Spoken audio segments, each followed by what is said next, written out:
نحمده ونصلي على رسوله الكريم أما بعد قال النبي صلى الله عليه وسلم إنما الأعمال بالنيات وإنما لامرئ ما نوى صدق الله رسوله النبي الكريم.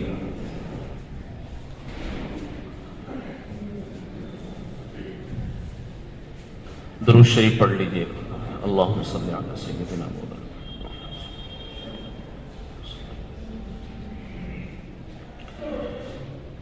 اللہ تبارک و تعالیٰ نے ہماری اور آپ کی، ہم سے پہلے انسانوں کی اور ہمارے بعد آنے والوں کی سب کی کامیابیوں کو اپنے قرآن سے اور اپنی حدیث سے جوڑا ہے. قرآن پاک سے اور حدیث مبارکہ سے اگر ہماری زندگی جڑی ہوئی ہوگی تو ہم ویسے بن سکیں گے جیسے اللہ چاہتے ہیں، ہم ویسے بن جائیں گے جسے اللہ پسند کرتے ہیں.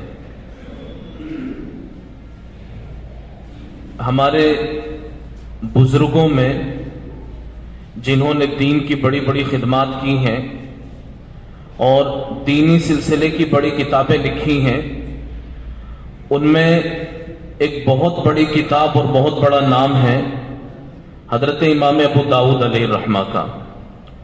ان کی جو کتاب ہے ابو داؤد شریف، حدیث پاک کی بہت ضخیم اور مبسوط کتاب ہے. سب سے زیادہ حدیثیں اسی کتاب میں ہیں. 4800 حدیثیں ابو داؤد شریف میں ہیں. دوسری کتابوں میں بخاری شریف وغیرہ میں اس سے زیادہ حدیثیں ہیں، لیکن ان میں تکرار زیادہ ہے. تو حضرت امام ابو داؤد علیہ الرحمہ ایک بہت بڑی شخصیت ہیں، بڑی کتاب لکھی ہے. ان کو 5 لاکھ حدیثیں یاد تھیں. 5 لاکھ حدیثوں میں سے 4800 حدیثیں انہوں نے الگ کی اور ایک کتاب لکھی جس کو ابو داؤد شریف کہا جاتا ہے. اور جو عالم بنتے ہیں تو عالم بننے کے لیے اس کتاب کا پڑھنا ضروری ہوتا ہے. امام ابو داؤد علیہ الرحمہ نے پھر اس میں سے 4 حدیثیں نکالی ہیں اور 4 حدیث نکال کر کے لوگوں کو دین کافی دیا ہے کہ یہ 4 حدیثیں اگر تم یاد کر لو اور پھر اس پر عمل کر لو تو ان 4 حدیثوں پر عمل کرنے سے دین پر عمل کرنے والے کہلاؤ گے. ان 4 حدیثوں میں پورے دین کا خلاصہ آ گیا ہے. پورا دین تو نہیں آیا، اس لیے کہ دین تو لاکھوں حدیثوں میں پھیلا ہوا ہے، تو دین تو نہیں آیا لیکن دین کا خلاصہ آ گیا ہے 4 حدیثوں میں. اب وہ 4 حدیثیں انسان کی زندگی 4 مرحلوں سے گزرتی ہے. کبھی وہ عبادت کرتا ہے اور کبھی اس کو دوسروں کے ساتھ رہن سہن اختیار کرنا پڑتا ہے جس کو معاشرت کہتے ہیں، سماجی طور طریقے کہتے ہیں، برادری میں رہن سہن. تو کبھی عبادت کرتا ہے، کبھی برادری میں رہن سہن اختیار کرتا ہے. اور انسان کبھی کماتا ہے، آمدنی کی فکر میں رہتا ہے، اپنا اور اپنے بچوں کا اور گھر والوں کا پیٹ پالنے کی کوشش میں لگا رہتا ہے. اور چوتھی چیز ہے جس کو انسان کی عادت اور فطرت کہا جاتا ہے. تو یہ 4 چیزیں ہیں. یہ 4 رخ اگر درست ہو جائیں گے تو انسان کی زندگی درست طریقے سے چل سکے گی. کامیاب انسان اور کامیاب مسلمان بننے کے لیے سب سے پہلے تو پرخلوص عبادت ہونی چاہیے، ایسی عبادت جو اللہ ہی کے لیے ہو. عقیدہ درست ہو اللہ تبارک و تعالیٰ کی ذات کے ساتھ میں. اور پھر جو عبادتیں بھی وہ کر رہا ہے مسلمان، تو مسلمان عبادت کرتے ہوئے یہ سوچے کہ یہ عبادت صرف اللہ تبارک و تعالیٰ کے لیے ہے. نہ کسی کو دکھانا مقصود ہو، نہ کسی کو خوش کرنا مقصود ہو. اللہ تبارک و تعالیٰ کے لیے ہے. چاہے وہ نماز پڑھ رہا ہو، روزے رکھ رہا ہو، लोगों के दरमियान सुलह करवा रहा हो, जिनके रिश्ते नाते टूट गए हैं ऐसे लोगों के दरमियान अपने आप को इन्वॉल्व करके रिश्तों को जोड़ने की कोशिश कर रहा हो, सदका खैरात कर रहा हो, किसी गरीब को अपनी बेटी की शादी करनी है, उसके पास बंदोबस्त नहीं है और कोई शख्स उस मुसीबत की घड़ी में उसके काम आ रहा हो, तो ये सब कुछ करते हुए अल्लाह तबारक व तआला का ख्याल रहना चाहिए। सर्दी का मौसम है, कहीं कंबल तकसीम हो रहे हों, कहीं लिहाफ तकसीम किए जा रहे हों, कहीं स्वेटर दिए जा रहे हों, गरीबों को देना चाहिए, लेकिन देते हुए सिर्फ नीयत यह हो कि अल्लाह राजी हो जाए, अल्लाह राजी हो जाए। समाज में अपनी हैसियत को इसके जरिए से मजबूत करना, लोगों में अपने आप को सखी बावर करवाना और लोगों के दरमियान ये कहलवाना कि बड़ा दाता है, सखी है, इस नीयत से देना, ये सवाब को कम करने वाली या खत्म करने वाली चीज है। तो जो हदीस पाक अभी मैंने आपके सामने पढ़ी, ये उन 4 हदीसों में से एक हदीस है। इन्नमल अअमालु बिन्नियात व इन्नमा लिइम्रिइम मा नवा। इंसान जो अमल भी करे, खास तौर से इबादत से अगर उसका ताल्लुक हो तो उसमें तो इखलास का ख्याल रखना चाहिए, और दूसरे जो इबादत के अलावा जो अमाल हैं, जो चंद मिसालें मैंने आपको दी हैं, जहां तक हो सके उसमें यही ख्याल रहे कि अल्लाह ही के लिए है ये अमल, तो अल्लाह ही के लिए करेंगे तो अल्लाह ही से मिलेगा और देने वाले भी अल्लाह ही हैं।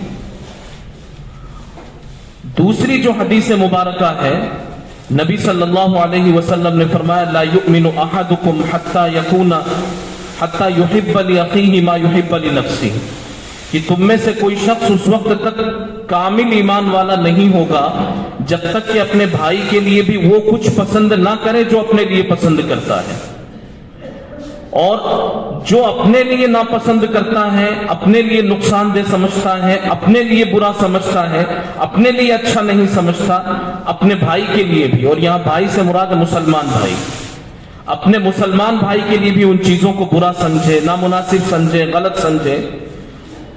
तो खाने पीने की चीज हो, ओढ़ने पहनने की चीज हो, मजलिस में किसी जगह बैठने की बात हो, कोई इज्जत, कोई मकाम, कोई ओहदा, कोई डिग्री, कोई मनसब की बात हो, जो अपने लिए पसंद कर रहा है वही दूसरों के लिए पसंद करे।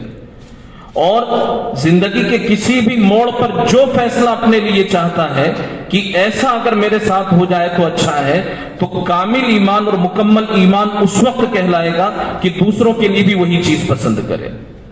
हर चीज में, खाने पीने से लेकर के ओढ़ने पहनने की चीजें और मजलिसों में बैठने की जगह, इज्जत और मकाम और डिग्रियां और मनसब, जो कुछ अपने लिए पसंद कर रहा है अपने भाई के लिए भी उसी को पसंद करे। और जो चीज, जो निस्बत, जो हैसियत अपने लिए नापसंद करता हो, वो तमाम चीजें, वो तमाम निस्बतें, वो तमाम हैसियतें अपने भाई के लिए भी नापसंद करें। इसको कहा जाता है मुआशरत। अगर इंसान के दिल में ये बात आ जाए कि जो मेरे लिए अच्छा है और जो मैं अपने लिए पसंद कर रहा हूं वही मेरे भाई के लिए भी और दूसरों के लिए भी हो जाए, तो अगर सभी ये सोचने लग जाएंगे तो पूरा मुआशरा सुधर जाएगा। हर एक दूसरे की खैरखाही चाह रहा है। मस्जिद में 200 लोग बैठे हुए हैं तो हर एक ये चाह रहा है कि मेरे पास वाला आराम से रहे, हर एक ये चाह रहा है कि जो मेरे पास वाला उसको कोई तकलीफ ना होने पाए, और मैं इस जगह बैठा हूं तो यहां ठंड कम लग रही है, मेरे दूसरे साथी को मैं इस जगह बैठा दूं कि उसको भी सुकून मिल जाए। अगर हर एक की यही ख्वाहिश हो जाए तो यहां जितने लोग बैठे हुए हैं सब पुरसुकून रहेंगे। और अगर समाज में, मुआशरे में हर एक अपने आप को रहन सहन का इसी मिजाज का आदी बना दे, मुआशरे में सभी लोग चैन सुकून से रहेंगे। तो नबी सल्लल्लाहु अलैहि वसल्लम ने समाज को सही राह दिखाने के लिए और मुआशरे को दुरुस्तगी से हम आहंग करने के लिए इस हदीस पाक को, कि अपने लिए जो कुछ पसंद करते हो वही अपने भाई के लिए भी पसंद करो। तो जो पहली वाली हदीस है वो हमारी इबादत को और हमारी नीयतों को दुरुस्त करने के लिए है, اور یہ جو دوسری حدیث ہے، یہ دوسری حدیث ہماری معاشرت کو اور ہمارے سماجی طور طریقوں کو درست کرنے کے لیے ہے۔ تیسری حدیث حضرت امام ابو داؤد علیہ رحمہ بیان فرماتے ہیں، الحلال بین والحرام بین وبینہما امور مشتبہات لا یعلمہن کثیر من الناس، کہ حلال چیزیں ہیں وہ بھی بالکل واضح ہیں، جو حرام ہیں وہ بھی بالکل سمجھ میں آ جاتی ہیں، لیکن کچھ چیزیں دونوں کے بیچ کی ہیں، جن کا حلال ہونا ہمیں معلوم نہ ہو، جن کا حرام ہونا ہمیں معلوم نہ ہو، تو ایسے میں کیا کرنا چاہیے؟ فَمَنِ اتَّقَى الشُّبْهَاتِ اسْتَبْرَأَ لِدِينِهِ وَعِرْضِهِ، کہ جو شخص مشتبہ چیزوں میں اور شک والی چیزوں میں پڑھنے سے اپنے آپ کو بچائے گا، وہ اپنے دین کو بھی اور اپنی عزت کو بھی محفوظ کر لے گا۔ وَمَنْ وَقَعَ فِي الشُّبْهَاتِ وَقَعَ فِي الْحَرَامِ، اور جو حرام، جو شبہات میں پڑ جائے گا وہ حرام میں پڑ جائے گا۔ اس تیسری حدیث کا تعلق ہے ہمارے معاملات سے، کاروبار، تجارت، آمدنی کی جو شکلیں ہیں، انکم کی جو شکلیں ہیں، اس تیسری حدیث کا تعلق اس سے ہے کہ جو چیز بھی ہم استعمال کر رہے ہیں تو بہت سی چیز ایسی ہوتی ہیں جو حلال ہوتی ہیں، کھانے کی ہوں، پہننے کی ہوں، سونگھنے کی ہوں، لگانے کی ہوں، جس طرح کی بھی ہوں، تو چیز بالکل واضح ہوتا، اس کا حلال ہونا معلوم ہوتا ہے۔ اور کچھ چیزیں ایسی ہوتی ہیں کہ جن کا حرام ہونا معلوم ہوتا ہے، کچھ چیزیں بیچ کی ہیں۔ اب جیسے جن کا حرام ہونا معلوم ہے، تو کھانے پینے کی چیزوں میں سب جانتے ہیں کہ مردار کو کھانا جائز نہیں ہے، خون پینا جائز نہیں ہے، خون چاٹنا جائز نہیں ہے، شراب پینا جائز نہیں ہے، حرام ہے۔ اب یہ شراب کا تو معلوم ہے سب کو، لیکن ابھی اسی شراب کمپنی نے دوسری چیزیں دوسری پیکنگ میں کر کے ہمارے سامنے پیش کر دی ہیں، جس کو وسکی کہا جاتا ہے، بیئر کہا جاتا ہے۔ تو اب یہ وسکی ہے، بیئر ہے، اس کو استعمال کیا جائے یا نہ کیا جائے؟ اب انسان کا دماغ شک میں پڑا ہوا ہے کہ اس کو سونگھتے ہیں تو شراب جیسی بدبو آتی ہے، اور پیتے ہیں تو شراب جیسا نشہ نہیں آتا، کیا کیا جائے اس میں؟ شریعت کہتی ہے کہ چھوڑ دو، شبہ ہو رہا ہے تمہیں۔ تو جس چیز میں بھی شبہ ہو رہا ہو، کھانے پینے کی چیز ہو، اوڑھنے پہننے کی چیز ہو، اور حاصل ہونے والی جو چیزیں ہوں، اب اسی میں یہ سرکاری یوجنائیں بھی آتی ہیں۔ ہم جس ملک میں رہتے ہیں تو سرکاریں اس کا خیال رکھتی ہیں کہ ناگرکوں کو یوجنائیں دی جائیں، اور ان یوجناؤں کا لابھ ہمیں ملتا ہے، ہمیں فائدہ ہوتا ہے، لیکن یوجنائیں کچھ ایسی ہوتی ہیں کہ جس کا لابھ لینے کے ہم حقدار ہوتے ہیں کہ ہم ان سے فائدہ اٹھا سکتے ہیں، اور کچھ یوجنائیں ایسی ہوتی ہیں کہ جو ہمارے لیے نہیں ہوتی، ہماری کاسٹ کے لیے نہیں ہوتی ہیں، پھر بھی زبردستی ہم فائل تیار کروائیں اور زبردستی ہم اپنے کاغذات تیار کروائیں اور اس یوجنا کا لابھ اٹھانے کی کوشش کریں، حرام۔ جو بھی چیز ایسی ہے کہ حرام ہے اس سے ہمیں بچنا ہے، حلال چیزیں ہیں اس سے تو اس کو ہمیں اختیار کرنا ہے، لیکن درمیان کی جو چیزیں ہیں کہ جن کے حلال ہونے کے بارے میں ہمیں شبہ ہے، حرام ہونے کے بارے میں شبہ ہے، تو ایسی چیزوں کو بھی دین اسلام یہ کہتا ہے کہ چھوڑ دینا چاہیے، اس لیے کہ جس چیز کے بارے میں شبہ ہو رہا ہے وہ حرام کے قریب ہے، اور جب کسی سرحد کے پاس انسان پہنچ جاتا ہے تو اب کوشش اس کی یہ ہوتی ہے کہ چھلانگ لگا کر کے اس پار بھی چلے جائیں۔ تو اس لیے جو شبہات والی چیزیں ہیں شریعت نے ان کو چھوڑنے سے، ان کے چھوڑنے کا ہمیں پابند بنایا اور حکم دیا کہ اس کو بھی چھوڑ دیا جائے۔ چوتھی جو چیز ہے اس کا تعلق ہمارے مزاج سے، ہمارے اخلاق سے، من حسن اسلام المرء ترکہ ما لا یعنیہ۔ چوتھی حدیث یہ ہے کہ انسان کے اسلام کی خوبصورتی یہ ہے کہ ہر ایسی چیز کو جس سے اس کو فائدہ نہ ہوتا ہو چھوڑ دے، چاہے نقصان نہ بھی ہوتا ہو، لیکن اگر فائدہ نہیں ہو رہا ہے تو اس کام کو چھوڑ دے۔ ایسا بول نہ بولے جس سے کوئی فائدہ نہ ہو، ایسی چیز کوئی نہ کھائے جس سے جسم میں کوئی فائدہ نہ ہو، چاہے حلال ہی ہو، لیکن ایسی چیزوں سے اپنے آپ کو بچانا چاہیے۔ جو چیز فائدے مند ہو سکے وہ چیزیں جسم میں لے کر کے جائیں۔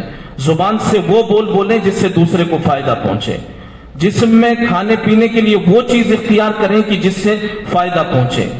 उठने बैठने के एतबार से ऐसे लोगों की सोहबत में बैठे कि जिनके पास बैठने से हमें कुछ फायदा पहुंचे। जाएं तो हम किसी ऐसी जगह पर जाएं कि हमारे जाने से और वक्त देने से कोई फायदा पहुंचे, और ऐसा काम करना कि जिस काम के करने के बाद हम हाथ मलते रह गए और कुछ हासिल नहीं हुआ, कोई फायदा नहीं निकला। इस्लाम मना करता है कि उम्र का एक एक लम्हा कीमती है, और ये जो जिस्म अल्लाह तबारक व तआला ने दिया है, ये पूरा का पूरा जिस्म अल्लाह तबारक व तआला की अमानत है। तो न आंखें गलत देखें, न जुबान गलत बोले, न अंदर कोई गलत चीज जाए, और न किसी ऐसी चीज को हम इस्तेमाल करें कि जिस चीज से हमें फायदा ना हो। इस्लाम ने मना फरमाया इससे कि कोई भी काम शुरू करने से पहले नजर अंजाम पर रखो कि जो काम हम शुरू कर रहे हैं इसका बेनिफिट क्या होगा, इसका फायदा क्या होगा। अगर फायदा हो रहा है कदम बढ़ाइए, और फायदा नहीं हो रहा है अपनी उम्र को जाया मत कीजिए। जो चीज, जो लफ्ज हम जुबान से बोल रहे हैं, चार लोगों में बैठे हुए हैं, बोल रहे हैं, उस बोलने से फायदा क्या होगा। अगर फायदा नहीं होगा, अपने अल्फाज अपने अंदर ही दफन कर लीजिए, बाहर ना निकालीजिए। हमें भी इसका ख्याल रखना चाहिए, आपको भी इसका ख्याल रखना चाहिए। यही इस्लाम की खूबसूरती है कि कोई भी काम करने से पहले देखे कि इसका फायदा क्या है। अगर फायदा नजर आया तो कर गुजरे, नहीं तो उसको छोड़ दें। ये चार हदीसें हैं, ये चार हदीसें। पहली हदीस, इंसान अपनी नीयत को और अपनी इबादतों को पुरखुलूस करे अल्लाह तबारक व तआला के लिए। और दूसरी हदीस कि अपने तौर तरीक, समाजी रहन सहन, मुआशरत, उसको वैसा ही इख्तियार करे कि जो अपने लिए पसंद करता है। और तीसरी हदीस कि जो चीज भी इंसान के जहन में शक और शुबह का बाइस हो, ऐसी चीजों को फौरन छोड़ दे और तर्क कर दे।